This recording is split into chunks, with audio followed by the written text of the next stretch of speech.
दोस्तों आज है 1 फरवरी 2021। आज हमारी कंट्री में हमारी कंट्री का बजट प्रस्तुत किया गया हमारी कंट्री के फाइनेंस मिनिस्टर निर्मला सीतारमण जी के द्वारा। इस बजट में आप लोगों के एग्जाम के लिए क्या क्या इंपॉर्टेंट चीजें हो सकती हैं, being a citizen of India यानी कि भारतीय नागरिक होने के नाते आप लोगों के लिए क्या क्या अच्छी चीजें इसके अंदर हैं, वो सारी चीजें मैं यहां पर डिस्कस करने वाला हूं। पर लेकिन अगर बात करें 2021 की, अगर 2021 में स्पेशल क्या है वो भी इस बजट में कुछ बताई गई हैं बातें, यानी कि 2021 में खास क्या होने वाला है, तो उसके ऊपर भी कुछ यहां पर नजर डालेंगे।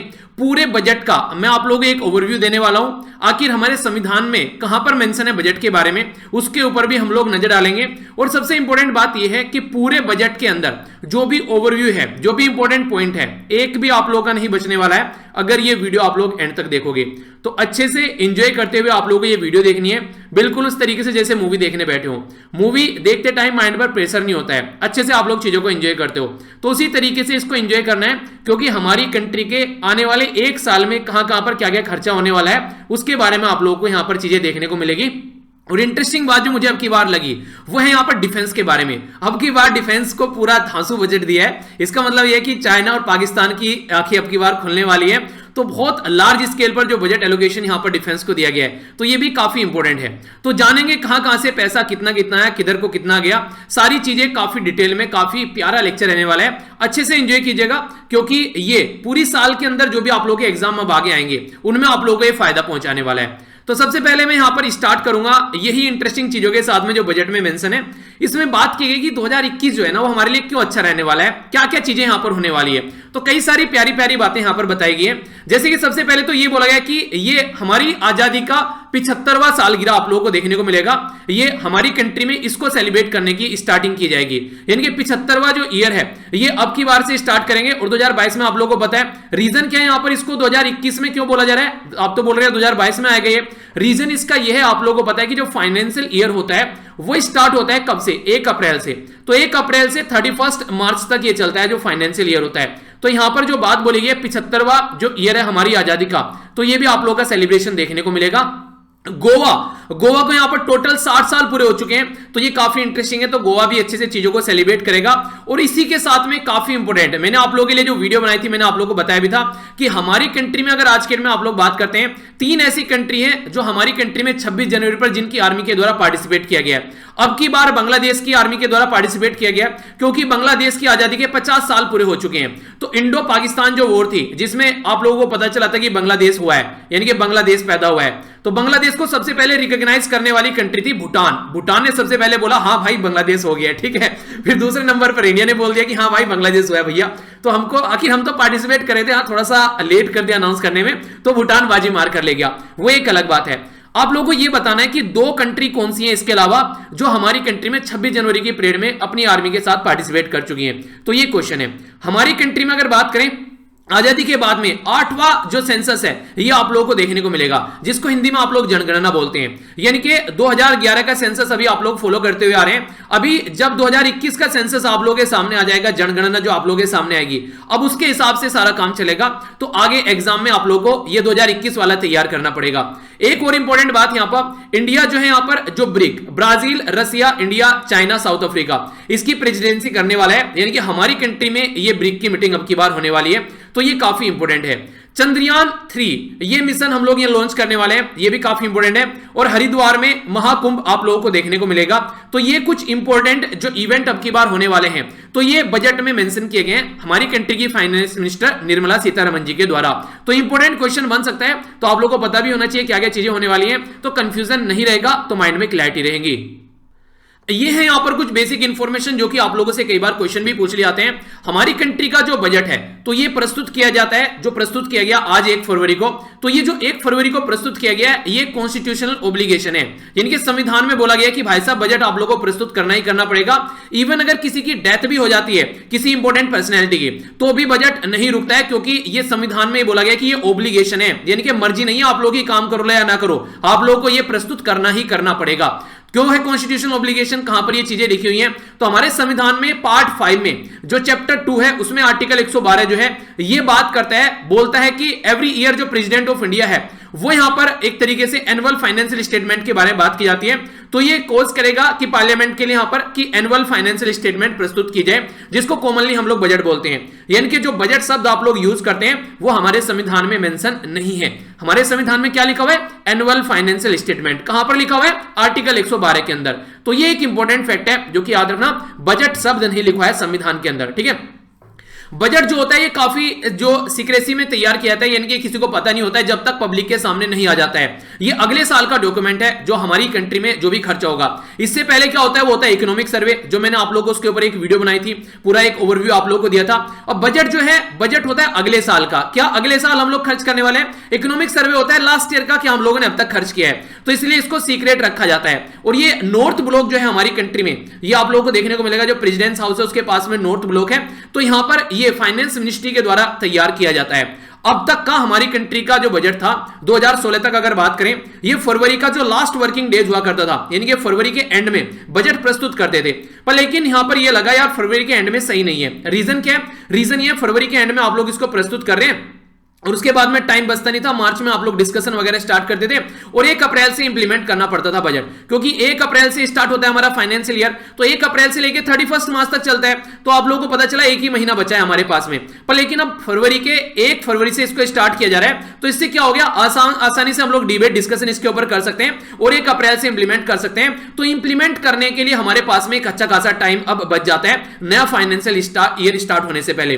तो 2016 तक तो ये हमारी जो पद्धति चली हुई आ रही थी कि हम लोग, हमारा जो बजट था ये हम लोग कब प्रस्तुत करते थे? ये फरवरी के एंड में प्रस्तुत करते थे। पर लेकिन इसके बाद में हम लोगों ने फरवरी के स्टार्टिंग में, यानी कि 1 फरवरी को बजट प्रस्तुत करना स्टार्ट कर दिया। एक मैंने क्वेश्चन अभी आप लोगों को पढ़ाया भी था, चलिए इसके बारे में बताइए। पहले हमारा बजट शाम को प्रस्तुत किया जाता था, अब दिन में 11 बजे प्रस्तुत किया जाता है। ये हम लोगों ने कब चेंज किया? इतना बता देता हूं, अटल बिहारी वाजपेयी जी की गवर्नमेंट में चेंज किया था। आप लोग ये बताइए उस टाइम पर हमारी कंट्री के फाइनेंस मिनिस्टर कौन थे? तो ये छोटा सा एक क्वेश्चन है, इंटरेस्टिंग होगा, जाकर सर्च कीजिएगा।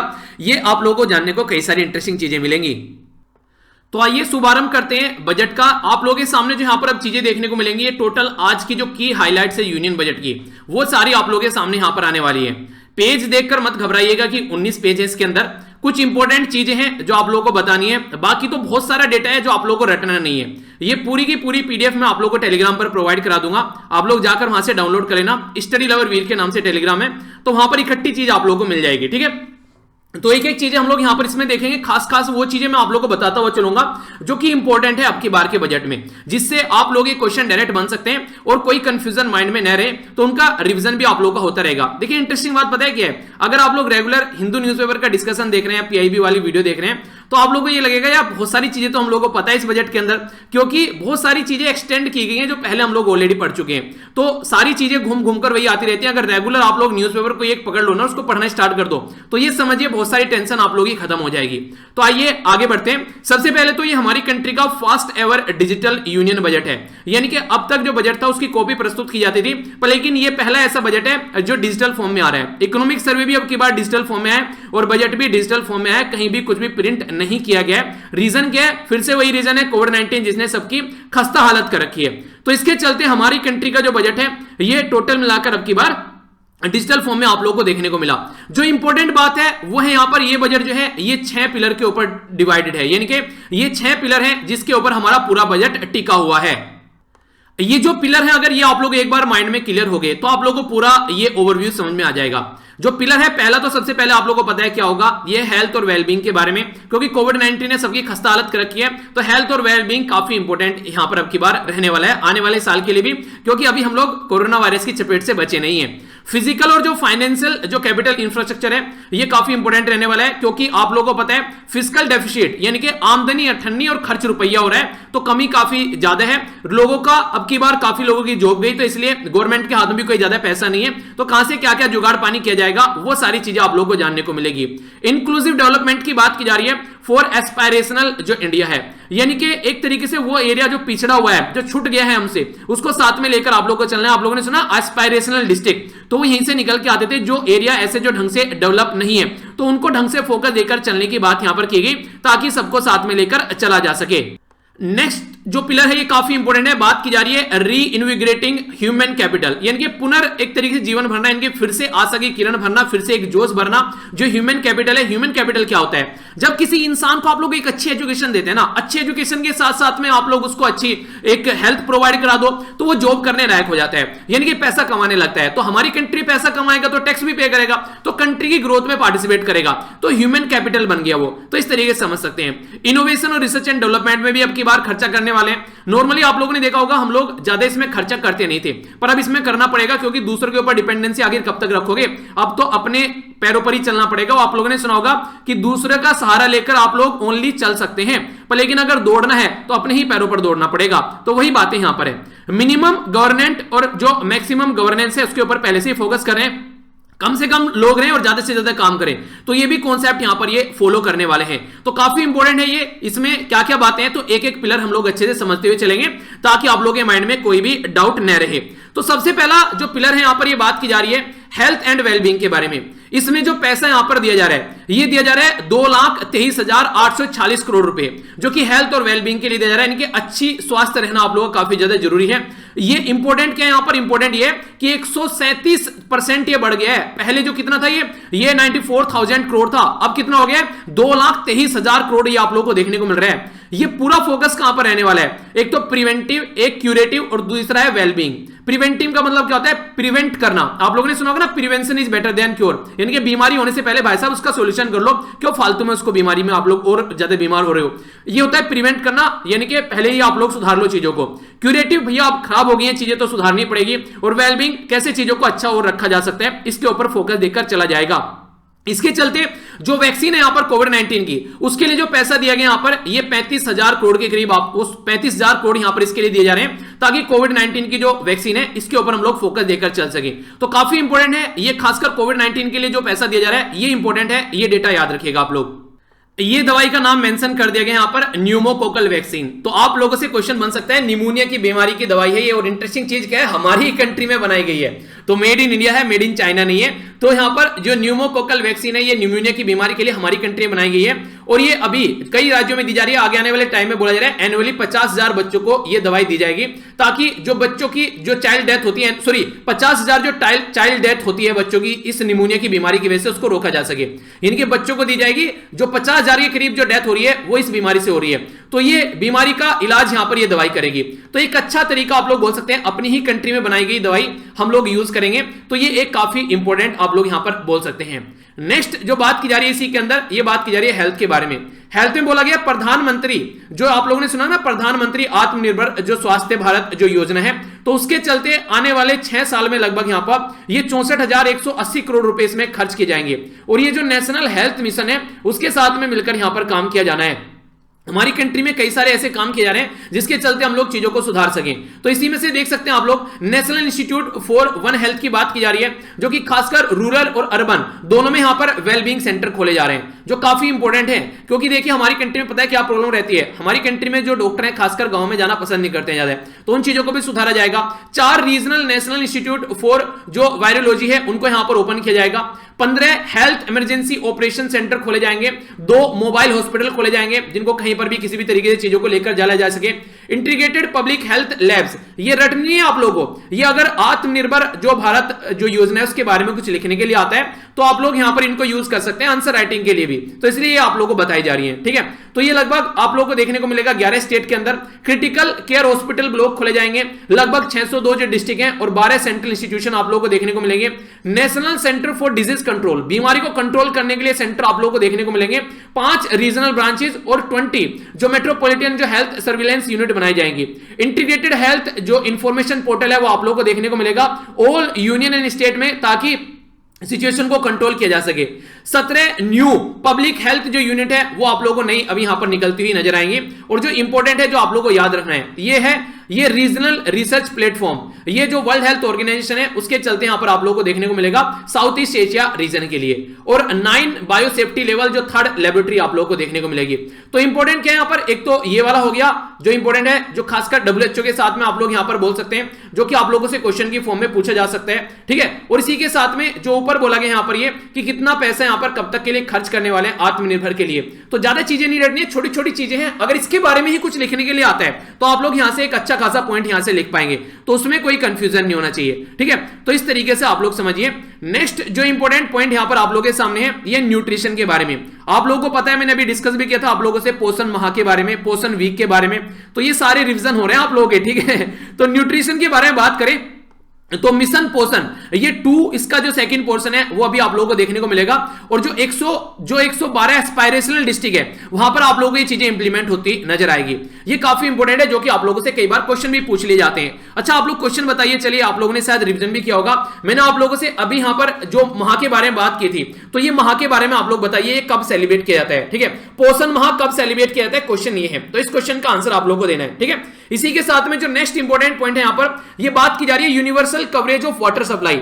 आप लोगों को मैंने कितनी बार डिस्कस किया है यहां पर, जल जीवन मिशन, हिंदू में पता नहीं कितनी बार और नैनो में भी हम लोगों ने डिस्कस किया है। तो जल जीवन मिशन को बोला जा रहा है 2,87,000 करोड़ रुपए दिए जाएंगे आने वाले 5 साल के लिए। तो इंपॉर्टेंट हो जाता है यहां पर डेटा, ठीक है। अगर बात करें ये यहां पर हमारी कंट्री में जो सप्लाई है, वाटर सप्लाई के बारे में बात करें तो जो यूनिवर्सल वाटर सप्लाई है ऑल 4,378 जो अर्बन लोकल बॉडीज है उनके लिए, और इसी के साथ में लिक्विड वेस्ट मैनेजमेंट देखने को मिलेगा ये 500 जो अमृत सिटीज हैं उनके अंदर में, ठीक है। तो यहां पर काफी सारा काम किया जा रहा है इस पर्टिकुलर एरिया में। बाकी ये यहां पर स्वच्छ भारत मिशन हमारी कंट्री में 2 अक्टूबर 2014 को लॉन्च किया गया था ये, ठीक है। तो इसके चलते हमारी कंट्री में अब फिलहाल इसका जो मिशन 2 स्टार्ट हो गया है, तो अर्बन स्वच्छ भारत मिशन इसको बोला जा रहा है, जो यहां पर 2.0 है। तो ये 5 साल में आने वाले टाइम में इसको 1,41,678 करोड़ रुपए दिए जाएंगे। आखिर आप लोगों को क्या दिखाता है, इतना पैसा जो दिया जा रहा है यहां पर, इसका मतलब ये कि आने वाले टाइम में जो पहले बात की गई नहीं था स्मार्ट सिटी हमारी कंट्री में होने वाली है, तो उस स्मार्ट सिटी की ओर बढ़ता हुआ एक कदम आप लोग इसको बोल सकते हैं। वो स्मार्ट सिटी वाला जो पैटर्न है वो यहां पर फॉलो किया जा रहा है, ऐसा आप लोग यहां पर इसको बोल सकते हैं। यानी कि कहने का मतलब ये कि एक सही तरीके से काम यहां पर चल रहा है इस पर्टिकुलर एरिया में। नेक्स्ट जो इंपॉर्टेंट पॉइंट आप लोगों को बताने जा रहा हूं उसको थोड़ा सा ध्यान रखिएगा। अगर कुछ लिखने के लिए आता है आप लोगों से कि स्वच्छ भारत मिशन जो यहां पर 2 चल रहा है यहां पर ये अर्बन वाला, इसके बारे में आप लोगों को कुछ लिखना है, तो आप लोग क्या क्या यहां पर लिख सकते हैं। तो बात की जा रही है कंप्लीट फीकल जो स्लज रहेगा, यानी कि जो मल मूत्र रहेगा उसको मैनेज कैसे किया जाएगा, जो वेस्ट वाटर रहेगा उसको कैसे मैनेज किया जाएगा, इसके ऊपर फोकस देगा।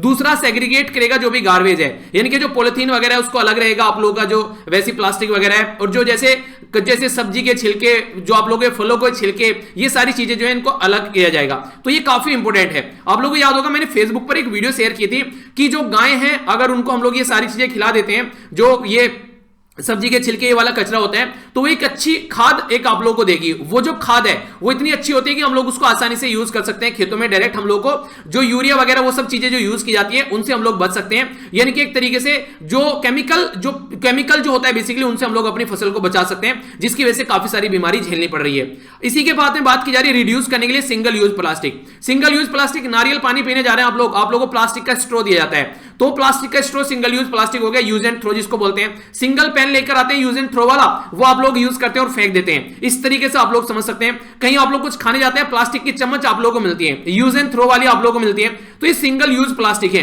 अगर इनको बंद कर दें हम लोग तो काफी बड़ा इंपैक्ट पड़ेगा, तो इसके ऊपर फोकस दिया जाएगा। रिड्यूस किया जाएगा एयर पोल्यूशन। एयर पोल्यूशन के बारे में तो मैंने आप लोगों को मॉर्निंग में जो हमारी पीआईबी वाली वीडियो आती है नैनो मैगजीन, उसमें यह बताया था कि आज की डेट में निमोनिया तक हो रहे हैं एयर पोल्यूशन की वजह से, पार्टिकुलेट मैटर 2.5 की वजह से। याद आ रहा है आप लोगों को? तो वो सारी चीजें आप लोग यहां पर समझ सकते हैं, जो कि नॉर्मली हम लोग बोलते थे कुपोषण का शिकार बच्चे होते हैं, वैसा पोल्यूशन भी ऐसी ऐसी बीमारी फैला रहा है आज की डेट में, तो इसके बारे में बात की जाएगी। बायो रेमेडिएशन के बारे में बात की जा रही है, ताकि जो डंप किया जाता है, ये डंपिंग जो साइट होती है उनको कैसे आप लोगों को लेकर चलना है, ये सारी चीजें, ठीक है। तो एक तरीके से आप लोग बोल सकते हैं कि कैसे चीजों को सुधारना है, उसके ऊपर फोकस किया जाएगा।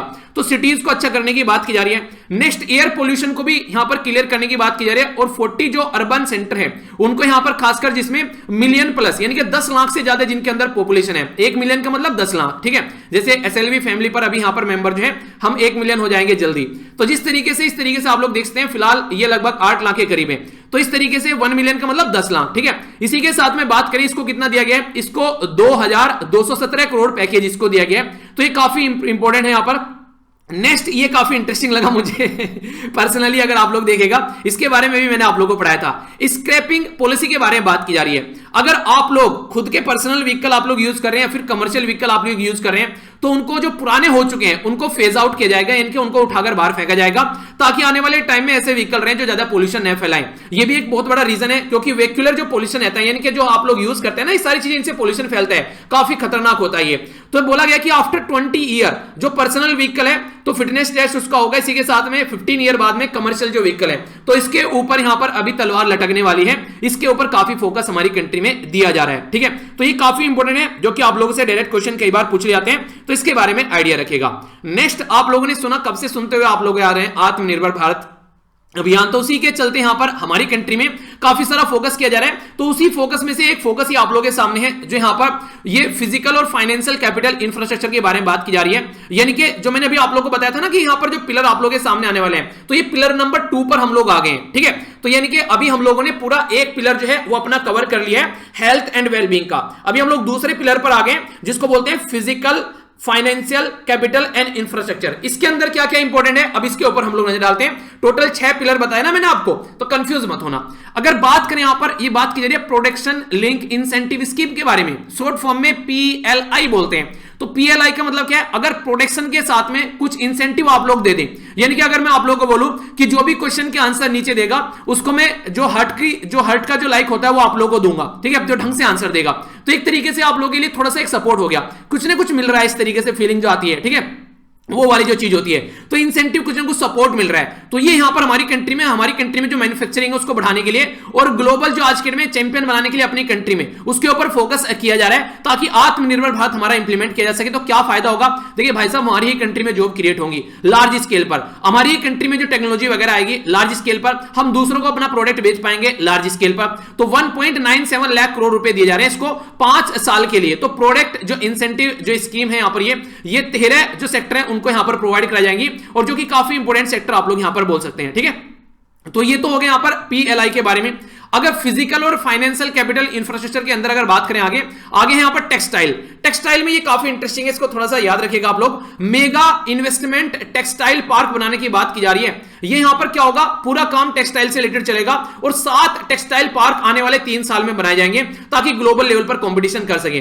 देखिए, चाइना हो गया, बांग्लादेश हो गया, वियतनाम हो गया, ये वो कंट्री है जहां पर इस फील्ड में काफी लार्ज स्केल पर आप लोगों को काम देखने को मिलता है। अगर हमारी कंट्री में हम लोग इसमें काम करना एक बार को स्टार्ट कर देंगे ना, तो फायदा ये होगा कि हमारी कंट्री में ह्यूज जॉब हम लोग क्रिएट कर पाएंगे, और दूसरी कंट्री के ऊपर डिपेंडेंसी भी कहीं ना कहीं कम हो जाएगी। तो ये काफी ज्यादा इंपॉर्टेंट आप लोग बोल सकते हैं। तो इसके बारे में याद रखिएगा, ये आने वाले टाइम में बोला गया कि 7 जो टेक्सटाइल पार्क हैं, ये रटना नहीं है, आप लोग को ये पूरी PDF प्रोवाइड करा दूंगा टेलीग्राम पर, जाकर अच्छे से इसको 2-4 बार देख लीजिएगा, चीजें याद रह जाएंगी। 1-2 बार लेक्चर सुन लेना, ये पूरी साल काम आने वाली है चीजें, ये ऐसा नहीं है कि आज पढ़कर खत्म करना है। ठीक है, तो इसीलिए बोल रहा हूं कि तसल्ली में आराम से फ्री माइंड से सुनो, पहले से सुन लो, बस सुनना है। ठीक है, फिर दूसरी बार जब सुनो फिर उसको ढंग से सुन लेना, तो आपको लोगों को सारी चीजें याद रहने लगेगी आराम से सेकंड रिवीजन के टाइम पर। तो इसीलिए जैसे मैंने बोला था ना, NCERT कैसे पढ़नी है, पहले एक बार ओवरव्यू ले लो बस, अच्छा सा, तो ये ओवरव्यू ही ले लो बस, आप लोग ज्यादा रटने के चक्कर में मत पड़ना। ठीक है, यहां पर बात करें इंफ्रास्ट्रक्चर के बारे में, जो ढांचा खड़ा किया जाता है, तो इसमें नेशनल इंफ्रास्ट्रक्चर पाइपलाइन NIP बोला गया है। इसको बोला जा रहा है कि आने वाले टाइम में 7400 प्रोजेक्ट के लिए इसको यहां पर एक्सपेंड किया जाएगा, और 270 जो प्रोजेक्ट है उनकी जो वर्थ है 1.1 लाख करोड़, ये कंप्लीटेड है यहां पर। तो आने वाले टाइम में और अच्छे लेवल पर आप लोगों को इस पर्टिकुलर एरिया में काम होता हुआ नजर आएगा, यानी कि ये भी काफी अच्छा है। अगर बात करें अपनी इसके बारे में, देखिए अगर कोई ऐसा काम करना है तो आप लोगों को पैसा चाहिएगा, तो पैसा कहां से आएगा। अब पैसे के बारे में बात करें, फंडिंग की बात की जा रही है यहां पर इस वाली स्लाइड में। बात करें फंडिंग के बारे में, तो फंडिंग में आप लोगों को इंस्टीट्यूशनल स्ट्रक्चर एक एस्टेब्लिश करनी पड़ेगी, बिग जो ट्रस्ट मोनेटाइजेशन एसेट्स आप लोग यहां पर लानी पड़ेगी, जो बिग ट्रस्ट जो आप लोग यहां पे कहां से निकाल के लेकर आना है, जो शेयर है, कहां से कैपिटल एक्सपेंडिचर जो शेयर इनहेंस करना पड़ेगा आप लोगों को, तो इसी के बारे में बात की जा रही है। तो ये जो 3 पॉइंट मैंने यहां पर बताए हैं, अब आगे इस पूरी जो पीपीटी जो पूरी स्लाइड है यहां पर, ये इस वाली स्लाइड में ये इन्हीं 3 को एक्सप्लेन करेगा। पहला पॉइंट है यहां पर क्रिएट करना इंस्टीट्यूशनल जो स्ट्रक्चर है, तो उसमें क्या बोला गया कि डेवलपमेंट फाइनेंशियल इंस्टीट्यूशन के बारे में बात की जा रही है, जो कि सारी एरिया को देखेगा। 20,000 करोड़ रुपए दिए जा रहे हैं इसको स्टैब्लिश करने के लिए, और फिर इसको लैंड करने के लिए दिए जाएंगे 5 लाख करोड़, यानी कि इतना लगाकर तो इसको स्टैब्लिश किया जाएगा, बनाया जाएगा, और फिर ये पैसा दिया जाएगा ताकि ये लैंड कर सके। इसी के साथ में जो डेट फाइनेंसिंग होती है, यानी कि उधारी वाली फाइनेंसिंग जो होती है बाई फॉरेन पोर्टफोलियो इन्वेस्टर, जिसको FII आप लोग बोलते हैं, तो उसके ऊपर फोकस देते हुए आप लोगों को चीजें नजर आएंगी। ठीक है, इसी के साथ में जो काफी इंपॉर्टेंट है, जो यहां पर ये टर्म आने वाली है, फॉरेन पोर्टफोलियो जो इन्वेस्टर है यहां पर ये इनेबल किया जाएगा अमेंड करने के लिए। ये है INVITS, इसको क्या बोलते हैं? इसको बोलते हैं इंफ्रास्ट्रक्चर इन्वेस्टमेंट ट्रस्ट, ठीक है। दूसरा यहां पर REIT, इसको बोलते हैं रियल इस्टेट इन्वेस्टमेंट ट्रस्ट, ठीक है। तो ये यहां पर इसके अंदर चेंज किया जाएगा ताकि सिचुएशन को सुधारा जा सके। तो ये भी एक इंपॉर्टेंट पॉइंट आप लोग यहां पर बोल सकते हैं। तो क्रिएटिंग जो इंस्टीट्यूशनल स्ट्रक्चर है, देखिए हो सकता है थोड़ा सा आप लोगों को लगे कि चीजें ऐसी हो रही हैं कि टफ कुछ सुनने को मिल रही हैं, पर लेकिन ये अगर आप लोग 2-4 बार सुन लोगे ना इनको, आप लोगों को ये ऐसे लगने लगेगा जैसे किसी का नाम सुनते ना पहली बार कि मोहनदास करमचंद गांधी, ठीक है। जैसे आप वो बने जो शक्तिमान में गंगाधर अपना नाम बताता था कि क्या था वो, गंगाधर विद्याधर मायाधर ओमकार नाथ शास्त्री, कुछ ऐसा करके बोलता था वो। तो वही वाली चीज है। 3 इडियट में आमिर खान अपना नाम बताता है, श्यामल दास, रणथोड़ दास, छाछड़, पता नहीं क्या क्या। तो वही चीजें स्टार्टिंग में थोड़ा लग सकता है आप लोगों को ओढ़ है, पर लेकिन 1-2 बार सुन लेंगे तो फिर ये चीजें ऐसी है कि आप लोगों को ये काफी लंबे समय तक याद आने वाले हैं। बुढ़ापे तक भी कभी बजट प्रस्तुत किया जाएगा ना और इनके बारे में सुनोगे तो आप लोगों को याद आएगा यार ये तो पढ़ी थी हम लोगों ने ठीक है। तो इस तरीके से तो क्यों ना एक बार ही निपटा लो इनको अच्छे से। ओके, आगे चलते हैं। क्रिएटिंग जो इंस्टीट्यूशनल स्ट्रक्चर वाली बात हो गई यहां पर। अब बात करते हैं यहां पर बिग जो थ्रस्ट ऑन मोनेटाइजेशन एसेट्स के बारे में। इसमें अगर बात करें तो जो फोकस रहने वाला है यहां पर नेशनल मोनेटाइजेशन जो पाइपलाइन जो लॉन्च की जा रही है, इसमें जो एसेट्स मोनेटाइजेशन की बात की जा रही है तो 5 ऑपरेशनल टोल रोड आप लोगों को देखने को मिलेंगे, यानी कि 5000 करोड़ रुपए यहां पर दिए जाएंगे national highway authority of India को इंफ्रास्ट्रक्चर इन्वेस्टमेंट ट्रस्ट के अंदर, ठीक है। तो national highway authority of India काम करेगी। इसी के साथ में ट्रांसमिशन एसेट्स के बारे में अगर बात करें तो 7000 करोड़ रुपए दिए जाएंगे यहां पर। यह है क्या है यहां पर इसका पावर ग्रिड कॉर्पोरेशन। तो पावर ग्रिड कॉर्पोरेशन को यहां पर ये इंफ्रास्ट्रक्चर इन्वेस्टमेंट ट्रस्ट के तहत यहां पर इसको दिए जाएंगे। डेडिकेटेड जो कॉरिडोर जो है फ्राइट कॉरिडोर यानी कि सामान ले जाने वाले, रेलवे पर काफी फोकस किया जा रहा है, एयरपोर्ट के ऊपर काफी फोकस किया जा रहा है इनको। इसी के साथ में जो कोर इंफ्रास्ट्रक्चर है उसके ऊपर फोकस किया जा रहा है। ये कुछ चीजें हैं जैसे कि oil and gas pipeline, airport authority of India कहां पर बनानी है, और रेलवे इंफ्रास्ट्रक्चर के बारे में बात की जा रही है, वेयर हाउसिंग एसेट्स के बारे में बात की जा रही है जो हमारी कंट्री में जो भी सेंट्रल पीएसयूज हैं, और स्पोर्ट स्टेडियम के बारे में बात की जा रही है। यानी कि वो एरिया जहां जहां पर हम लोगों को खर्चा करना है तो इनके लिए पैसा लेकर आना पड़ेगा, तो उसके लिए यहां पर बातें की जा रही है, ठीक है। तो इसके बारे में आप लोग याद रखिएगा। तो इसके लिए जो बेसिकली 5.54 लाख जो कोर कैपिटल एक्सपेंडिचर है ये बजट एस्टिमेट लगाया जा रहा है 2021-22 के लिए, यानी कि इतना खर्चा ये कर सकते हैं यहां पर। ये तो इंक्रीज कितना हुआ इसमें 34% का इंक्रीज हो गया। पहली साल जो था यहां पर ये भाई साहब 4.12 लाख करोड़ था, अब कितना हो गया ये 5.54 लाख करोड़ हो गया। तो 34% के करीब यहां पर चीजें जो है वो बढ़ रही हैं इसके अंदर में। इसी के साथ में 2 लाख करोड़ जो है यहां पर ये स्टेट की जो ऑटोनोमस बॉडी है उनके लिए दिया जाएगा। 44,000 करोड़ रुपए जो है डिपार्टमेंट जो ये ज्यादा रटने वाला नहीं है, इसको छोड़ो, मतलब बेसिकली मोटा मोटा हल्का सा आइडिया रखेगा, ठीक है। सारे पॉइंट रटने नहीं है, फिर से बता रहा हूं, एक समझ लीजिए इसको, एक ओवरव्यू सा लग जाएगा तो फिर आप लोग इनको याद रख पाएंगे। और वैसे रटने बैठोगे तो भाई साहब अभी तो चौथे पेज पर ही आए हैं, अभी बहुत आगे चलना है जिंदगी की बाजी अभी बहुत आगे तक लेकर आप लोगों को जानी है। नेक्स्ट बात की जा रही है रोडवेज और हाईवेज के बारे में। तो रोडवेज और हाईवेज में अगर मैं आप लोगों से बात करूं तो यहां पर बात की जा रही है कि ये 1,18,101 लाख करोड़ रुपए यहां पर दिए जा रहे हैं ministry of road transport and highway को, ठीक है। जो कि पहले जो था यहां पर पहले यहां था 1,08,230 करोड़, यानी कि बढ़ के मिला है इसको भी। इसमें जो हमारी कंट्री में जो भारतमाला परियोजना है, भारतमाला परियोजना में आप लोगों को एक बार दिखा देता हूं। ये पिक्चर आप लोग देखते हैं, ये है भारतमाला परियोजना। हमारी कंट्री को इस तरीके से कनेक्ट करने की कोशिश की जा रही है। और इंटरेस्टिंग क्वेश्चन पूछा गया है पास्ट में एग्जाम में कि क्या भाई साहब ये नॉर्थ ईस्ट को भी कवर करती है? बिल्कुल कवर करती है नॉर्थ ईस्ट वाले रीजन को। और इसको कंफ्यूज मत करना सागरमाला के साथ में। सागरमाला आप लोगों का नीचे वाला पोर्शन होता है, जो आप लोग जाते हैं ना सागरमाला की जब बात करते हैं तो सागरमाला जो नीचे वाला पोर्शन आप लोग देखेंगे मैप के अंदर, यानी कि सागरमाला आप लोगों के लिए किसके लिए आएगा? ये इस पर्टिकुलर रीजन के लिए सागरमाला आएगा जो नीचे वाला पोर्शन है। तो भारतमाला और सागरमाला में कंफ्यूजन मत रखना, ओके।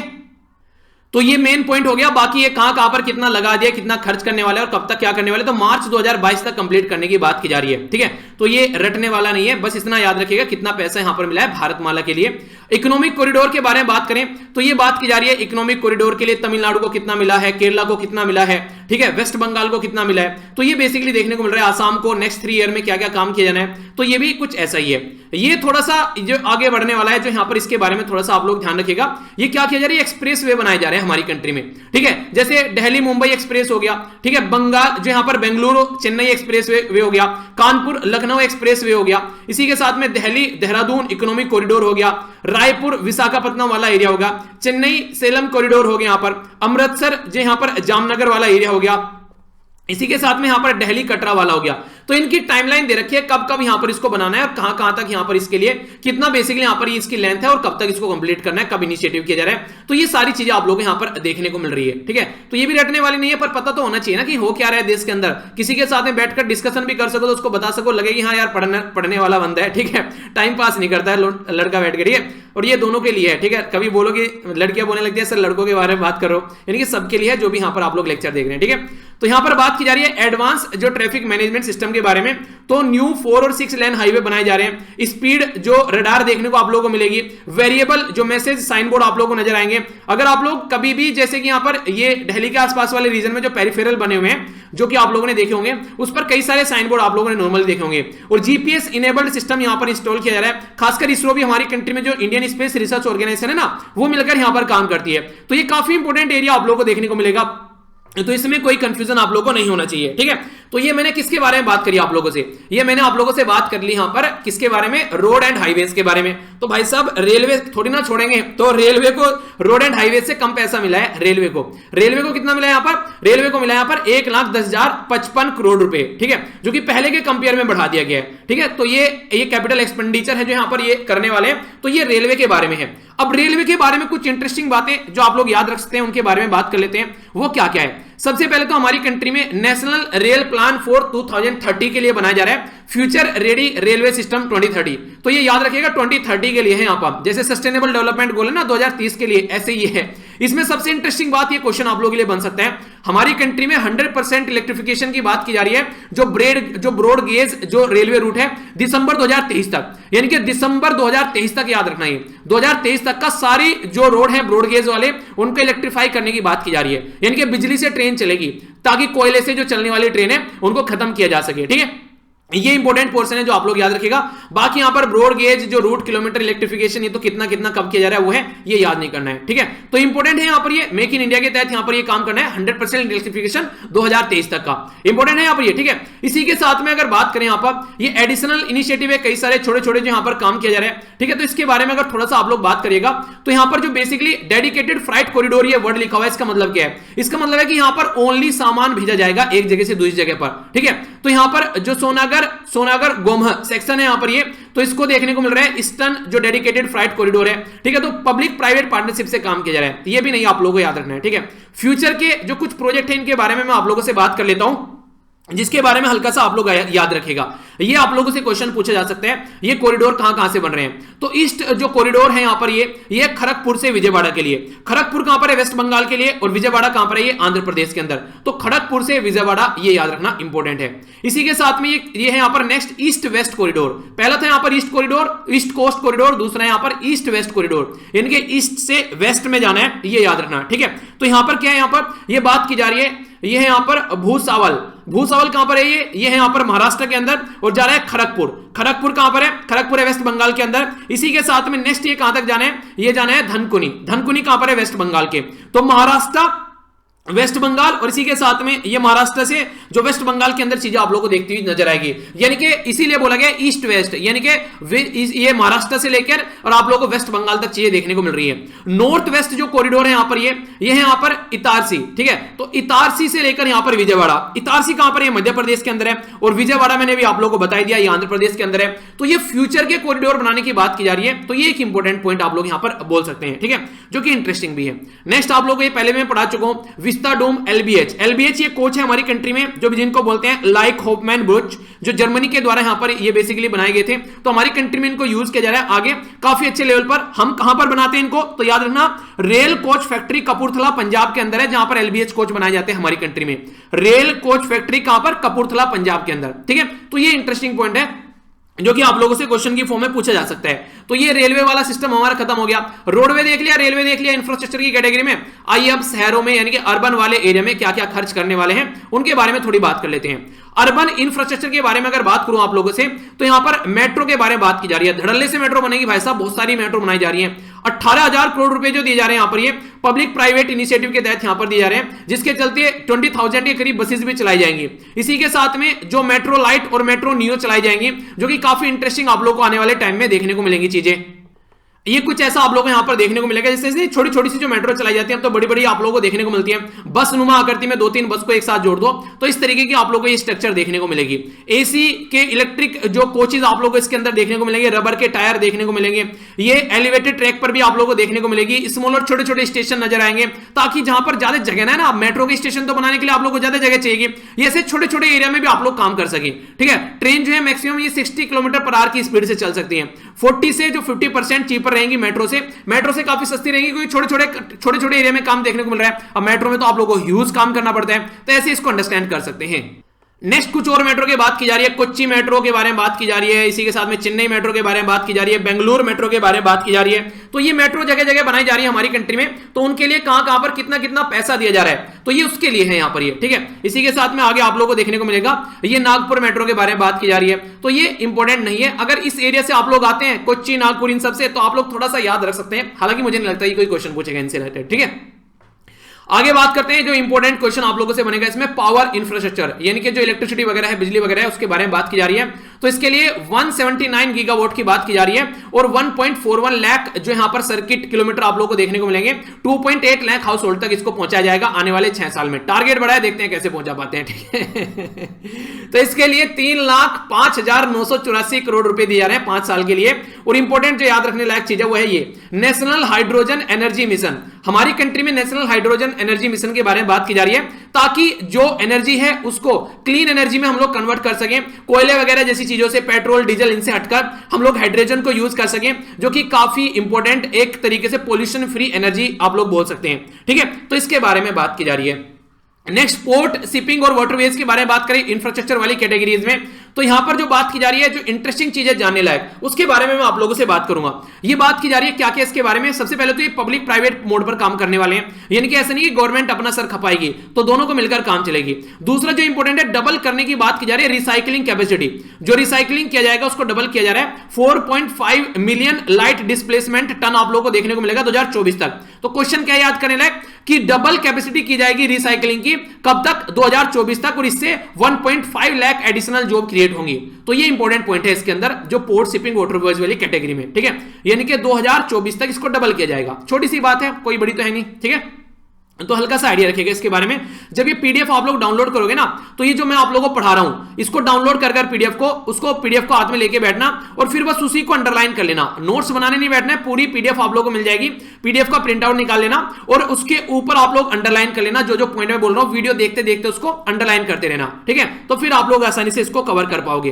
पेट्रोलियम और नेचुरल गैस के बारे में बात करें, तो उज्ज्वला स्कीम जो हमारी कंट्री में लगभग 1 करोड़ मोर बेनिफिशियरी यहां पर कवर कर रही है, और 100 मोर जो डिस्ट्रिक्ट है उसमें बोला जा रहा है कि यहां पर सिटी गैस डिस्ट्रीब्यूशन नेटवर्क बिछाया जाएगा आने वाले 3 साल में।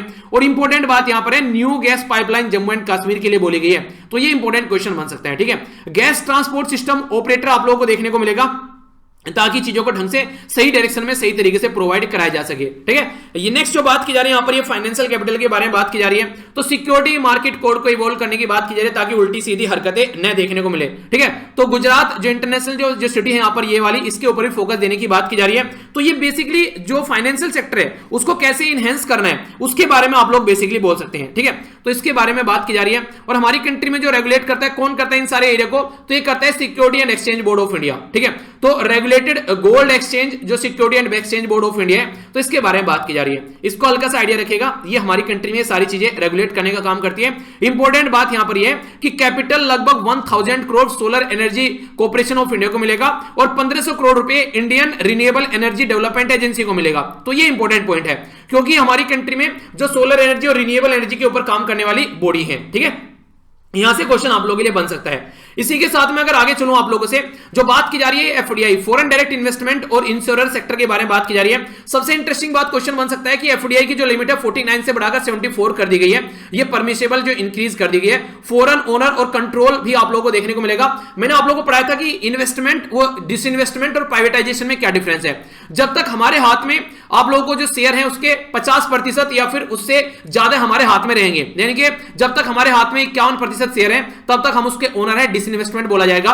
पर लेकिन जैसे हमारे पास में 49% शेयर आ गए तो इसका मतलब वो प्राइवेटाइज हो गई। तो अगर 74% तक उसको ले जा रहे हैं तो इसका मतलब ये हो गया कि अब प्राइवेटाइज के हाथ में उसको दिया जा रहा है, ठीक है। तो इसमें डिफरेंस समझने की कोशिश कीजिएगा। ये तो अभी मैंने 2 दिन पहले आप लोगों को बताया था, एसिड रिकंस्ट्रक्शन कंपनी लिमिटेड, और इसी के साथ में एसिड्स मैनेजमेंट कंपनी, ये सेटअप की जाएंगे, जिसको शॉर्ट फॉर्म में याद होगा, मैंने अभी जो वर्ड बोलूंगा आप लोग समझ जाएंगे, बेड बैंक करके मैंने आप लोगों को बताया था, बेड बैंक, ठीक है।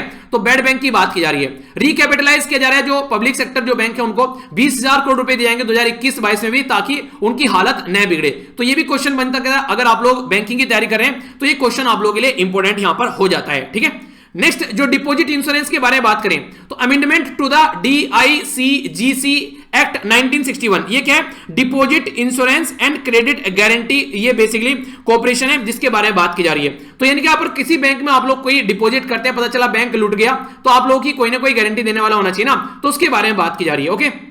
हमारी कंट्री में एक एक्ट है जो काफी इंटरेस्टिंग है, ये काफी लंबा नाम है, मुझे बहुत पहले मैंने सुना था, तब से मुझे इसको जब भी देखता हूं मुझे एकदम याद आ जाता है, मैंने कहा ऐसा भी कोई नाम होता है क्या, securitisation and reconstruction of financial assets and enforcement of security interest, जिसको सरफाइसी एक्ट के नाम से आप लोग जानते हैं, ठीक है। तो ये 2002 का था। इसके चलते अभी बात क्या की जा रही है, रिड्यूस किया जा रहा है 50 लाख से लेके 20 लाख तक का जो नॉन बैंकिंग फाइनेंशियल कंपनीज होती है ना, तो उनको बेसिकली विद मिनिमम एसेट्स ये 100 करोड़ रुपीस। तो यहां पर अगर कोई बात करें तो मिनिमम जो डेट रिकवरी की बात की जाएगी तो इसके ऊपर ये इंप्लीमेंट किया जा रहा है, ठीक है, नॉन बैंकिंग फाइनेंशियल कंपनीज के ऊपर। इसी के साथ में बेसिकली मोटे मोटे शब्दों में बोलो, अगर समझ में नहीं आ रहा है तो एक तरीके से वो कहते हैं ना कि एक तरीके से जो चीजें हैं उसको, ये क्या शब्द बोलो इसके लिए, मतलब एक तरीके से ईज ऑफ डूइंग बिजनेस करने की कोशिश की जा रही है, ऐसा आप लोग बोल सकते हैं। सेम पैटर्न यहां पर है, डीक्रिमिनलाइज किया जा रहा है जो लिमिटेड लायबिलिटीज पार्टनरशिप एक्ट है उसके तहत, ताकि आराम से काम कर सके, तो कोई दिक्कत ना देखने को मिले। इसी के साथ में प्रमोट किया जा रहा है जो भी स्टार्टअप होते हैं, इन्वेस्टर होते हैं, ताकि हमारी कंट्री में अच्छे से काम कर सके। 1 पर्सन 1 कंपनी, ये सारी चीजें हमारी कंट्री में सपोर्ट की जा रही है, ठीक है। तो ये एक इंपॉर्टेंट चीज यहां पर होगी जो कि आप लोगों से कई बार क्वेश्चन पूछ लिए जाते हैं।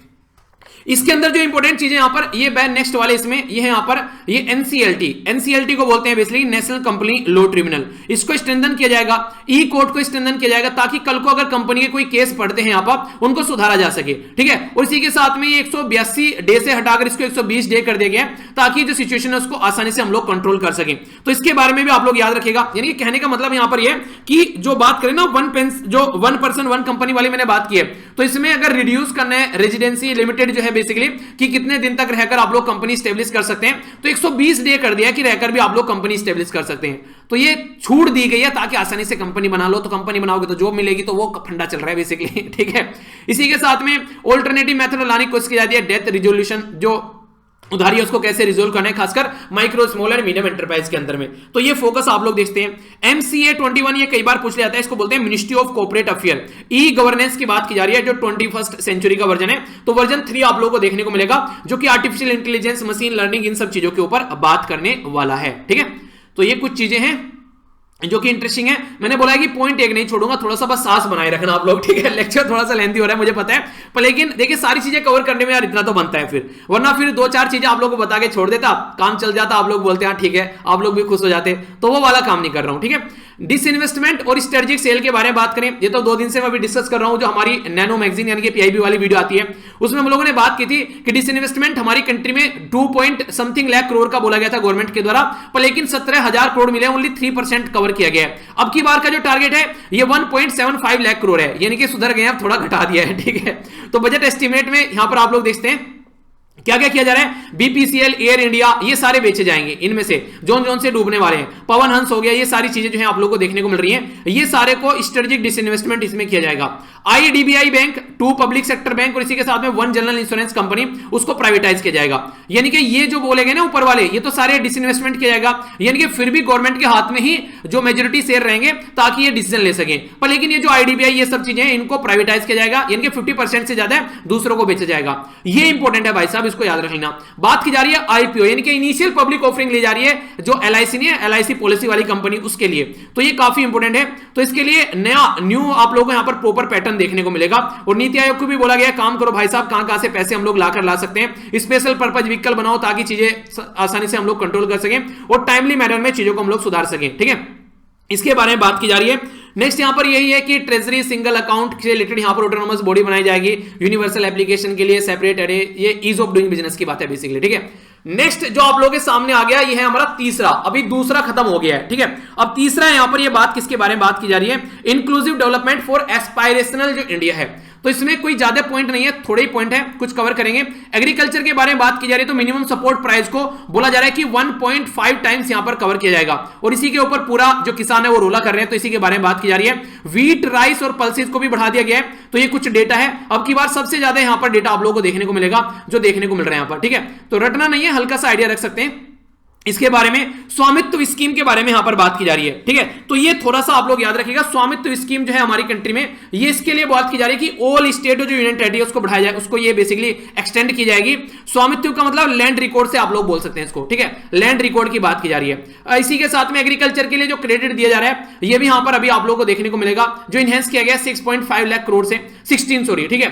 रूरल इंफ्रास्ट्रक्चर डेवलपमेंट फंड यहां पर जो आप लोगों को देखने को मिलता है ये 30,000 करोड़ से बढ़ाकर 40,000 करोड़ कर दिया गया है, ठीक है। इसी के साथ में माइक्रो इरिगेशन जो फंड है वो यहां पर 10,000 करोड़ है, ये काफी इंटरेस्टिंग है। ऑपरेशन ग्रीन, इसके बारे में याद रखेगा, मैंने आप लोगों को पढ़ाया भी था, अगर आप लोगों को याद होगा। ऑपरेशन ग्रीन जो है काफी पहले लॉन्च किया गया था हमारी कंट्री में टोमेटो, ओनियन और पोटैटो के लिए, ठीक है। पर लेकिन फिलहाल जो है इसको 22 पेरिसेबल जो प्रोडक्ट है, इनके जो खराब होने वाले प्रोडक्ट है, खेतों में से उगाए जाते हैं, खराब हो जाते हैं, उनके लिए भी इसको सपोर्ट प्रोवाइड कराया जा रहा है, ठीक है। तो ये वैल्यू एडिशन एक आप लोग बोल सकते हैं, ठीक है। तो इंपॉर्टेंट है यहां पर। इसी के साथ में जो हमारी कंट्री में 1.68 जो करोड़ फार्मर है उनको बोला जा रहा है रजिस्टर कर चुके हैं, और 1.4 लाख जो करोड़ यहां पर ट्रेड वैल्यू आप लोगों को देखने को मिलेगा ई नैम के थ्रू। 100 के जो 1000 के करीब मोर मंडीज आप लोग यहां पर जो ई नैम के थ्रू ये कनेक्ट आएंगे, इनके इंटरनेशनल जो हम नेशनल लेवल पर कनेक्ट किया जाएगा। एग्रीकल्चर इंफ्रास्ट्रक्चर फंड के तहत यहां पर ये काम किया जाएगा, और एपीएमसी जो मंडी है जिनको बोल रहे हैं बंद कर देंगे, तो उसके चलते काम किया जा रहा है। तो ये इंटरेस्टिंग है। नेक्स्ट वाला और भी इंटरेस्टिंग है, यहां पर ये थोड़ा सा आप लोगों से क्वेश्चन बन सकता है। 5 मेजर फिशरी जो एक तरीके से जो हब बनाए जा रहे हैं यहां पर। कोच्चि कहां पर है, केरला के अंदर है। चेन्नई कहां पर है, तमिलनाडु के अंदर है। विशाखापट्टनम कहां पर, आंध्र प्रदेश के अंदर है। ये पैरादीप कहां पर है, उड़ीसा के अंदर है। और नेक्स्ट यहां पर ये इंपॉर्टेंट क्वेश्चन आप लोगों से बन सकता है, ये है पटवा घाट, ये कहां पर है, वेस्ट बंगाल के अंदर है। तो इनको जो फिशिंग का जो जोन हब बनाने की कोशिश की जा रही है। इसी के साथ में मल्टी सीवीड पार्क तमिलनाडु में बनाया जा रहा है। तमिलनाडु में इलेक्शन होने वाले हैं, तमिलनाडु में तो कुछ ज्यादा फोकस आप लोगों को थोड़ा सा देखने को मिलेगा। तो मल्टी सीवीड जो पार्क है इनको एक बार आप लोग देख लीजिए, कुछ ऐसा नजारा आप लोगों को देखने को मिलेगा। सी वीड या फिर सी वेजिटेबल भी इनको बोलते हैं, एक एल्गी होता है, काई नहीं बोलते जिसको आप लोग, तो ये होता है बेसिकली। तो इसके ऊपर भी फोकस देने की बात की जा रही है ताकि यहां पर इस चीज को भी इनहेंस किया जा सके। नेक्स्ट यहां पर गुणगान गा रही है गवर्नमेंट अपनी की माइग्रेंट वर्कर को क्या क्या चीजें की जा रही है उसके लिए। तो हम लोगों ने वन नेशन वन कार्ड चलाया, कितने लोगों को इससे फायदा हो गया, 86%, ये सब चीजें। पोर्टल से हम लोग आगे इंफॉर्मेशन कलेक्ट करेंगे, क्या क्या चीजें रह गई हैं, किस किस तक क्या क्या चीजें पहुंचाई जा सकती थी, तो इनके ऊपर फोकस देने की कोशिश की जा रही है, ठीक है। 4 लेबर कोड थे हमारी कंट्री में, सोशल सिक्योरिटी बेनिफिशियरी। तो यहां पर अगर लिखने के लिए आ जाए, ये आप लोग के ईपीएफओ के लिए इंपॉर्टेंट हो जाता है थोड़ा सा। जो 4 लेबर कोड है हमारी कंट्री में, social security benefit, gig and platform worker. Gig worker कौन से होते हैं, जैसे पिज्जा डिलीवरी वाले आप लोग के पास में आते हैं, ठीक है, ओला उबर वाले आप लोगों को देखने को मिलते हैं, तो इनके लिए सोशल सिक्योरिटी की बात की जा रही है। मिनिमम वेज कवरेज की बात की जा रही है एम्प्लॉयमेंट स्टेट इंश्योरेंस कॉर्पोरेशन के थ्रू, ये इंपॉर्टेंट है। वुमेन वर्कर जो है उनको, वुमेन वर्कर को अलाउ किया जाएगा ऑल कैटेगरी में, खासकर नाइट शिफ्ट में भी काम करने के लिए उनको प्रॉपर एक माहौल बनाया जाएगा ताकि सिक्योरिटी उनकी प्रोवाइड कराई जा सके। इसी के साथ में यहां पर जो बर्डन है वो सिंगल रजिस्ट्रेशन वाली चीजें देखने को मिलेगी ताकि जल्दी से चीजें स्टार्ट हो सके, तो इसमें भी यहां पर बर्डन को खत्म किया जाएगा, ठीक है। तो ये इंपॉर्टेंट है, इसको याद रखना। अगर 4 लेबर कोड के बारे में कुछ लिखने के लिए आता है तो ये यहां पर एक ओवरव्यू है आप लोगों के सामने। ये भी छोटा सा इंपॉर्टेंट टॉपिक आप लोग बोल सकते हैं। स्टार्टअप इंडिया के बारे में बात की जा रही है। स्टार्टअप ये बिल्कुल ऐसे ही है जैसे आप लोगों ने यहां पर ये स्टैंड अप इंडिया स्कीम के बारे में बात की जा रही है। स्टैंड अप इंडिया स्कीम क्या है, 2016 में लॉन्च की गई थी, मैंने आप लोगों को पढ़ाया था ये। इस स्कीम में एंटरप्रेन्योर बनाया जा रहा है, जो SC ST और वुमेन है उनको सपोर्ट प्रोवाइड कराया जाता है। तो इस स्कीम को बिल्कुल ऐसे बोल सकते हैं जैसे स्टार्टअप स्कीम है। तो इसके बारे में याद रखिएगा, पैसा वगैरह कुछ दिया जा रहा है, तो ये ज्यादा इंपॉर्टेंट नहीं है, बस ये स्कीम याद रख लीजिएगा, ठीक है। तो ये है। इसी के साथ में नेक्स्ट अगर बात करते हैं तो हमारी कंट्री में नेशनल एजुकेशन पॉलिसी लाई गई, तो उसी के चलते यहां पर बात की जा रही है। तो ये आप लोगों के सामने आ गया चौथा पिलर, ठीक है। मैंने बोला था ना थोड़ा सा पिलर है, तो चौथा पिलर अब आप लोगों के सामने आ गया। तो स्कूल एजुकेशन में काफी इंपॉर्टेंट है यहां पर ये 15,000 स्कूल जो है वो यहां पर नेशनल एजुकेशन पॉलिसी का कंपोनेंट इंप्लीमेंट किया जाएगा, और ये काफी इंटरेस्टिंग है। 100 सैनिक स्कूल जो है नए बनाए जाएंगे हमारी कंट्री में, जो एनजीओ है यानी कि नॉन गवर्नमेंटल ऑर्गेनाइजेशन और प्राइवेट के साथ मिलकर, ये काफी इंपॉर्टेंट है। तो सैनिक स्कूल बनाए जा रहे हैं, ठीक है। हायर एजुकेशन में अगर आप लोग बात करते हैं तो higher education commission of India को एस्टैब्लिश करने की बात की गई थी, तो आगे और अच्छे से इंप्लीमेंट किया जाएगा। नेक्स्ट जो इंपॉर्टेंट है यहां पर ये याद रखिएगा, डायरेक्ट क्वेश्चन बन सकता है ये भाई साहब, इसको याद रखना थोड़ा सा। सेंट्रल यूनिवर्सिटी ये लेह के अंदर यानी कि लद्दाख के अंदर आप लोगों को देखने को मिलेगी, तो ये इंपॉर्टेंट पॉइंट है। और आप लोगों को तो पहले ही पता है कि हमारी कंट्री में एक लव्य मॉडल जो रेजिडेंशियल स्कूल है जहां पर हॉस्टल में बच्चे रह सकते हैं, तो ये हमारी कंट्री में काफी अच्छे से काम करते हैं। तो इसमें ये ट्राइबल कम्युनिटी के जो बच्चे हैं उनको यहां पर वेलफेयर की स्कीम आप लोग बोल सकते हैं, ठीक है। तो ये हमारी कंट्री में काफी इंपॉर्टेंट है, जिसके बारे में याद रखिएगा। एक ये तो मैंने कुछ दिनों पहले बताया था पोस्ट मैट्रिक स्कॉलरशिप के बारे में, ये शेड्यूल जो कास्ट है उसके वेलफेयर के लिए है, ठीक है। तो एक ये पॉइंट हो गया। तो मैंने फिर से बोल रहा हूं, आप लोगों को कुछ नहीं करना है, बस ये पीडीएफ डाउनलोड करनी है और फिर आप लोगों को पॉइंट नोटेड करते रहना है, ठीक है। आगे बात करते हैं तो अप्रेंटिस एक्ट के बारे में यहां पर बात की जा रही है, तो इसके बारे में जो बेसिकली स्किल डेवलपमेंट की बात की जा रही है, तो नेशनल अप्रेंटिस जो ट्रेनिंग स्कीम है उसके बारे में बात की जा रही है। 3000 करोड़ रुपए इसके लिए दिए गए। एक इंपॉर्टेंट पॉइंट है यहां पर ये यूनाइटेड अरब एमिरेट्स और इसी के साथ में जापान मिलकर काम करेंगे हमारे साथ में ट्रेनिंग प्रोवाइड कराने के लिए। तो स्किल, टेक्निक, नॉलेज, ये सारी चीजों में तो जापान और यूनाइटेड स्टेट ऑफ एमिरेट, ठीक है। तो ये याद रखना, यूनाइटेड अरब एमिरेट्स है और जापान ये मिलकर काम करने वाले हमारे साथ में। तो ये इंपॉर्टेंट क्वेश्चन आप लोगों से बन सकता है। और यहां पर ये बोला गया फाइनेंस मिनिस्टर के द्वारा कि आगे आने वाले टाइम में और भी कई सारे एरिया में इस तरीके से कई सारी कंट्री हमारे साथ में काम करती हुई नजर आएंगी, ठीक है। जापान और यूनाइटेड अरब एमिरेट्स। इनोवेशन और रिसर्च एंड डेवलपमेंट वाली बात पे आ गए यहां पर, यानी कि अब हम कौन से नंबर पर आ गए? 5वें नंबर पर हम लोग आ गए, ठीक है। 5वां पिलर, एक पिलर और बचा है इसके बाद में। तो नेशनल रिसर्च फाउंडेशन के बारे में बात की जा रही है, तो इसके चलते हम लोग बेसिकली 50,000 करोड़ रुपए दिए जाएंगे 5 साल के लिए, 50,000 करोड़, ताकि अपनी कंट्री में रिसर्च एंड डेवलपमेंट हम लोग कर सकें। इसी के साथ में नेशनल लैंग्वेज ट्रांसलेशन मिशन आप लोगों को देखने को मिलेगा, जिसको NTLM आप लोग बोल रहे हैं, ठीक है। तो ये भी काफी इंपॉर्टेंट है। नेक्स्ट यहां पर बात करें PSLV के बारे में बात की जा रही है, PSLV C51, तो ये न्यू स्पेस इंडिया लिमिटेड आप लोगों को देखने को मिलेगा, जो कि ब्राजील, अमेरिकन सैटेलाइट और सम इंडियन सैटेलाइट भी आप लोगों के लिए यहां पर नजर आएंगे। तो ये हमारी कंट्री से लॉन्च किया जाएगा। गगनयान के बारे में बात की जा रही है, गगनयान मिशन के लिए तो 4 इंडियन एस्ट्रोनॉट जो है उनको पता है आप लोगों को कि रशिया की हेल्प से हम लोग इनको स्पेस में भेजने की बात कर रहे हैं, ठीक है। तो फर्स्ट अनमैन्ड लॉन्च व्हीकल भी आप लोग यहां पर देखने को मिलेगा दिसंबर 2021 में।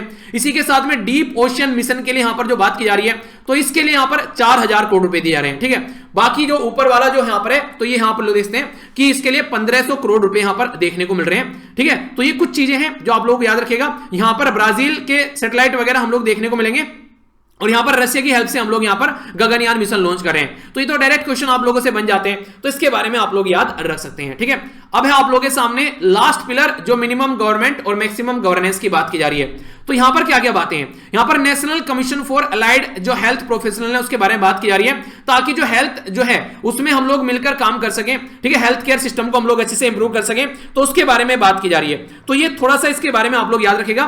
तो यहां पर बेसिक फंडा इसका यही है कि हमारी कंट्री में हेल्थ केयर प्रोफेशनल तैयार कर सकें और इन चीजों को हम लोग सुधार सकें, ठीक है।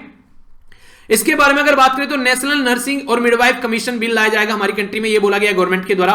इसी के साथ में जो कंसिलिएशन जो मैकेनिज्म है वो देखने को मिलेगी सेंट्रल PSUs के लिए। बाकी बताया गया कहां कहां पर, ये इंपॉर्टेंट है थोड़ा सा, ठीक है। ये देखेंगे यहां पर 3768 करोड़ रुपए दिया रहे हैं डिजिटल जो सेंसस के लिए, जो सेंसस हमारी कंट्री में तैयार किया जा रहा है ना, उसके लिए 3768 करोड़ रुपए दिए जा रहे हैं। 300 करोड़ रुपए दिए जा रहे हैं गोवा को। गोवा की जो एक तरीके से डायमंड जुबली जो सेलिब्रेट करने वाला है ना गोवा, जो स्टार्टिंग में मैंने आप लोगों को बताई थी, वीडियो के एंड में भी एक बार फिर से बता दूंगा, तो गोवा को मिलने वाला है यहां पर ये। और इसी के साथ में 1000 करोड़ रुपए मिलने वाले हैं टी वर्कर के लिए, खासकर जो बच्चे और वुमेन काम करती हैं यहां पर, किस 2 राज्य के लिए? आसाम और वेस्ट बंगाल के लिए। तो ये इंपॉर्टेंट पॉइंट है, ठीक है। तो ये 6 पिलर आप लोगों के कवर हो गए यहां पर। अब थोड़ा सा फिस्कल पोजीशन देख लेते हैं। अब की बार का जो हमारा जो यहां पर बजट है ये 34.83 लाख करोड़ का देखने को मिलेगा, जो कि पहले यहां पर 30.42 लाख करोड़ का था, ठीक है। तो यानी कि ये बढ़ गया है हमारी कंट्री में, तो बजट एस्टिमेट जो है हमारा बढ़ गया है, तो ये इंपॉर्टेंट है। यहां पर फिस्कल डेफिसिट भी बढ़ गया है भाई साहब, 9.5 हो गया यहां पर। तो ये इंपॉर्टेंट क्वेश्चन आप लोगों से बन सकता है। फिस्कल डेफिसिट का मतलब क्या होता है? आमदनी, अठन्नी और खर्च रुपया। तो फिस्कल डेफिसिट हमारा ये हो गया, जो कि सोचने वाली बात है। आने वाले टाइम में इसको अचीव करने की बात की जा रही है कि इसको 4.5 पर लेकर लाया जाएगा। देखते हैं कैसे लेकर आप आते हैं। आप लोगों को याद होगा मैंने FRBM एक्ट के बारे में पढ़ाया था, इसको बोलते हैं fiscal responsibility and budget management act, यानी कि हमारी रेस्पॉन्सिबिलिटी है कैसे हम लोग को चीजों को मैनेज करना है, तो इसके बारे में बात की जा रही है। तो इसको कैसे मैनेज किया जाएगा, तो इसको देखते हैं अभी यहां पर कैसे कैसे चीजों को मैनेज कर चला जाता है। तो यहां पर बेसिकली ये मैनेजमेंट की बात की जा रही है कि कैसे आप लोग चीजों को मैनेज करके चलते हैं, ठीक है। नेट बोरोइंग जो है ये भी देखने को मिल रही है कि स्टेट जो है, ये इंटरेस्टिंग पॉइंट है, आप लोग याद रखिएगा। 4% जो स्टेट है वो यहां पर एक तरीके से अपना जो बेसिकली 4% यहां पर स्टेट को यहां पर एक तरीके से रिकमेंड किया गया कि स्टेट को अलाउ किया गया है 15th फाइनेंस कमीशन के द्वारा कि आप लोग बोरिंग कर सकते हैं। और अगर कोई एडिशनल अगर कोई कंडीशन पड़ती है उल्टी सीधी तो 5% तक भी आप लोग यहां पर जा सकते हैं, ठीक है। जो कि फिस्कल डेफिसिट जो है बोला जा रहा है 2023-24 तक का 3% पर आप लोगों को लेकर आना है, ये भी 15th फाइनेंस कमीशन के द्वारा ही बोला गया है। 15th फाइनेंस कमीशन के चेयरमैन कौन है? एनके सिंह जी है, उनकी अध्यक्षता में ये सारी बात की जा रही है। 15th फाइनेंस कमीशन के द्वारा और क्या बातें बोली गई हैं जो इंप्लीमेंट की जा रही है कि 2021 से लेकर 2026 तक का यहां पर हमारी कंट्री में 41 जो प्रतिशत यहां पर स्टेट को शेयर दिया जाएगा, जो 42 था वो 41 कर दिया गया। क्यों? क्योंकि 1% यूनियन टेरिटरी के लिए रख लिया गया, जम्मू एंड कश्मीर और लद्दाख के लिए, क्योंकि अभी नई यूनियन टेरिटरी बनाई गई है, ठीक है। तो ये इंपॉर्टेंट है, इसके बारे में याद रखना। बाकी 42 ही है, अगर इसको भी आप लोग इसमें ऐड कर दोगे तो, ठीक है। तो ये कुछ इंपॉर्टेंट बातें हैं। बाकी डायरेक्ट टैक्स के बारे, कॉर्पोरेट के बारे में बात की जा रही है। कुछ चीजें ऐसी हैं जो कम की जा रही है, जैसे कॉर्पोरेट टैक्स हमारी कंट्री में लोवेस्ट हो गया है, स्मॉल टैक्स पेयर को हेल्प की जाएगी। ये इस टैक्स पेयर का जो रिटर्न फाइल करने वालों की संख्या 2014 से लेकर 2020 तक डबल हो गई है। तो अगर कुछ लिखने के लिए आता है हमारी कंट्री में आप लोगों को टैक्स से रिलेटेड तो लिख सकते हैं। फेसलेस असेसमेंट और यहां पर एक तरीके से फेसलेस अपील आप लोगों को देखने को मिलेगी, तो ये अच्छी बात है। सीनियर सिटीजन जो है उनको 75 साल से अगर ऊपर हो गए तो उनको टैक्स नहीं फाइल करना पड़ेगा, कुछ ये बात है। इसी के साथ में अगर कोई केस पहले 6 साल तक का खोल सकते थे, अगर कोई डिस्प्यूट चल रहा है अब 3 साल कर दिया, यानी कि पुराने झंझट में नहीं पड़ते हैं, ठीक है, ऐसी बात की जा रही है। नेक्स्ट यहां पर बात की जा रही है सीरियस जो टैक्स इवेजन केस है उसके बारे में रीओपन किया जा सकता है only up to the 10 year, ठीक है, जो 50 लाख या फिर उससे ज्यादा ऊपर का होता है। डिस्प्यूट रिजोल्यूशन की बात की जा रही है, तो ये भी छोटी छोटी चीजें हैं। वैसे national faceless income tax appellate tribunal की बात की जा रही है। 1 लाख टैक्स पेयर यहां पर जो सेटल टैक्स डिस्प्यूट की बात की जा रही है, जो कि ओवर 85,000 करोड़ के आप लोगों को देखने को मिलेगा। इसके ऊपर तो मैंने क्वेश्चन भी की वीडियो बनाई थी मॉर्निंग में, उसमें भी डिस्कस किया था विवाद से विश्वास तक का। तो ये डायरेक्ट टैक्स के लिए याद रखना, ठीक है, जो कि 30 जनवरी 2021 तक यहां पर आप लोगों को देखने को मिल रही थी। रिलैक्सेशन दिया जा रहा है एनआरआई को, चलिए अच्छी बात है। इंसेंटिव दिया जा रहा है डिजिटल इकोनॉमी में ताकि चीजें अच्छे लेवल पर चल सके, तो ये भी एक अच्छा तरीका है। देखिए अगर सपोर्ट आप लोग करते हैं ना किसी चीज को इस तरीके से, तो उससे क्या रहता है, अगर यहां पर अच्छी सपोर्ट मिल जाएगी तो कई सारे लोग अच्छे से काम करते हुए नजर आएंगे। तो सपोर्ट प्रोवाइड कराना काफी ज्यादा जरूरी है, तो ये काफी इंपॉर्टेंट है। इसी के साथ में कुछ और बातें यहां पर ये है कि इंसेंटिव डिजिटल इकोनॉमी के बारे में बात की जा रही है, रिलीफ दिया जा रहा है कई सारे एरिया में, ठीक है। खासकर इसके बारे में अगर हम लोग बात करेंगे, एक इंपॉर्टेंट पॉइंट है यहां पर ये बेसिकली टैक्स के बारे में, ठीक है। एक तो टैक्स हॉलिडे की बात की जा रही है, जो अफोर्डेबल हाउसिंग प्रोजेक्ट है उनको टैक्स हॉलिडे दिया जा रहा है ताकि आप लोग टैक्स फाइल न करें, ठीक है। इसी के साथ में अगर घर खरीदना चाहते हैं आप लोग अफोर्डेबल, तो ये आप लोग यहां पर 1.5 लाख तक की छूट मिलेगी, ठीक है। अफोर्डेबल हाउस को टैक्स एग्जेम्पशन दिया जा रहा है ताकि हमारी कंट्री में हाउसिंग प्रोजेक्ट जो है सबके लिए जो घर बनाने की बात की जा रही है 2022 तक, वो सबको अच्छे से इंप्लीमेंट किया जा सके, ठीक है। इसी के साथ में यहां पर बात की जा रही है इंटरनेशनल फाइनेंशियल जो सिस्टम कोड है उसके बारे में, और जो गुजरात इंटरनेशनल फाइनेंशियल जो टैक्स सिटी है उसके बारे में, तो इसको भी यहां पर बेसिकली सपोर्ट प्रोवाइड की जा रही है ताकि अच्छे से काम धंधा किया जा सके। ईज ऑफ फाइलिंग टैक्स यानी कि टैक्स आसानी से कैसे फाइल कर सकते हैं उसके बारे में बात की जा रही है। लेबर वेलफेयर के बारे में बात की जाए, कैपिटल गेन टैक्स यहां पर स्टार्टअप को 1 साल और दे दिया ताकि आप लोग अपना टैक्स जो है उस पर ज्यादा बर्डन न पड़े, और बाकी का जो कैपिटल गेन एग्जेम्पशन भी छूट भी दी जा रही है स्टार्टअप को 31 मार्च 2022 तक। तो ये कुछ चीजें हैं जिसके ऊपर चलकर यहां पर चीजों को और अच्छे से सुधारने की कोशिश की जा रही है, ठीक है। बाकी ये सारी वही चीजें हैं कि कैसे कैसे आप लोग जीएसटी को अच्छा बना सकते हैं, ये कुछ बातें बोली गई हैं इसके बारे में। कस्टम ड्यूटी को रेशनलाइज करने की कोशिश की जा रही है हमारी कंट्री में, ठीक है। तो बेसिकली हमारी कंट्री में जो ड्यूटी रेशनलाइज करेंगे तो अच्छे लेवल पर लोग आकर इन्वेस्टमेंट करेंगे। ये रहता है हमारी कंट्री में बाहर से सामान आना, बाहर से अंदर से सामान बाहर जाना, वो थोड़ा आसान रहेगा। अब इंपॉर्टेंट बात क्या है, मोबाइल आप लोगों के लिए महंगे हो गए हैं, ठीक है। मोबाइल को थोड़ा महंगा कर दिया गया है। अभी फिलहाल जो पहले नील था वहां पर 2.5 का मोबाइल पर अभी टैक्स यहां पर लगा दिया गया है, जो सम पार्ट्स होते हैं मोबाइल के, ठीक है। कस्टम ड्यूटी रिड्यूस कर दी गई है कुछ चीजों पर, जैसे सेमी और फ्लैट या लॉन्ग प्रोडक्ट हैं जो नॉन अलाय वाले स्टेन यानी कि स्टील के प्रोडक्ट सस्ते हो जाएंगे, ऐसा बोल सकते हैं। एंटी डंपिंग ड्यूटी और जो काउंटर वेलिंग ड्यूटी है वो भी हटा दी गई है स्टील के प्रोडक्ट पर, यानी कि स्टील सस्ती होने वाली है, ऐसा बोल सकते हैं। कॉपर के जो स्क्रैप होता है उसके ऊपर जो ड्यूटी है वो घटा दी गई है। बाकी यहां पर ये सारी चीजें तो वही हैं, कई सारी ड्यूटी लगाई जा रही हैं। और क्या क्या है यहां पर, ये ड्यूटी ऑन सोलर जो बेसिकली देखिए बाहर से जो प्रोडक्ट हमारी कंट्री में आते हैं ना उसको ताकि हम लोग अपनी कंट्री में बना सके तो उसके ऊपर फोकस दिया जा रहा है, ठीक है। तो इसके चलते जो यहां पर बात की जा रही है तो बोला जा रहा है कि सोलर जो इन्वेस्टर है उसके ऊपर ड्यूटी है 5 से बढ़ाकर 20 कर दी गई है, ठीक है। और सोलर जो लैंटर्न है यहां पर ये 5 से बढ़ाकर 15 कर दी गई है ताकि इनक्रीज किया जा सके डोमेस्टिक प्रोडक्शन को, यानी कि अपनी ही कंट्री में हम लोग चीजों को प्रोड्यूस कर सकें। तो ये एक अच्छा तरीका आप लोग बोल सकते हैं बाहर वालों को दबाने का, ठीक है। अपनी ही कंट्री में अच्छा काम हमारी कंट्री में हो जाएगा, तो ये पॉइंट आप लोग याद रख सकते हैं। बाकी इसमें तो वही छोटी छोटी बात है, टनल बोरिंग मशीन पर ये कर दिया गया, ये आप लोगों के लिए काम की नहीं है, ये बेसिकली डेटा इसलिए दे रखा है ताकि आप लोग हल्का सा नजर डालें, मेंस के लिए आप लोग थोड़ा बहुत इनको यूज कर सकते हैं आगे चलकर, ठीक है। इसके बारे में बात की जा रही है। Micro small and medium enterprise के बारे में बात की जा रही है, ठीक है, क्या क्या चीजें जो इस पर्टिकुलर एरिया में काम करते हैं, कुछ प्रोडक्ट बनाते हैं।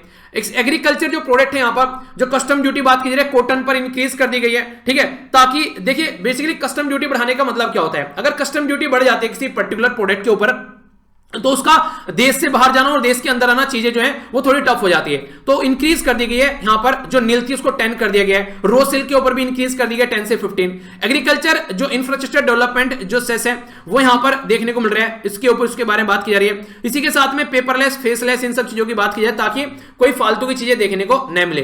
प्रधानमंत्री गरीब कल्याण योजना कोविड-19 में क्या क्या अचीवमेंट गिनाए जा रहे हैं कि प्रधानमंत्री गरीब कल्याण योजना चलाई गई, आत्मनिर्भर, ये सारे, वन नेशन वन टैक्स, ये सारी चार्ट, और बाकी मैंने आप लोगों को बता दिया कि अभी 2021 कैसा रहने वाला है। बाकी जो विजन की बात की जा रही है, एक इंपॉर्टेंट है यहां पर कि हम लोग क्या करेंगे, संकल्प क्या है यहां पर, आत्मनिर्भर भारत का संकल्प है। इसी के साथ में संकल्प के बारे में बात की जा रही है, नेशन फर्स्ट, फार्मर की इनकम डबल कर रहे हैं, strong infrastructure, healthy India, good governance, opportunity youth, education for youth, all education, women empowerment, inclusive development. और इसी के साथ में अमृत महोत्सव 2022 में ये सेलिब्रेट किया जाएगा जब 75वीं एनिवर्सरी सेलिब्रेट करेंगे। तो पूरा 1 घंटे से पहले मैंने खत्म कर दिया, ठीक है। तो पीडीएफ जाकर यार डाउनलोड कर लेना और थोड़ा सा रिवीजन कर लेना, 1-2 बार सुनोगे तो लंबे समय तक याद रख पाओगे। तो इसी के चलते आज का लेक्चर यहीं पर खत्म करते हैं, नेक्स्ट लेक्चर में मिलता हूं। इसकी पीडीएफ जरूर डाउनलोड कर लेना, पीडीएफ यहां से मिल जाएगी स्टडी लवर वीर, ठीक है। तो बड़ों को नमस्ते, छोटों को प्यार, छोटी सी लाइफ एंजॉय करो यार। मिलता हूं नेक्स्ट लेक्चर में, तब तक के लिए जय हिंद।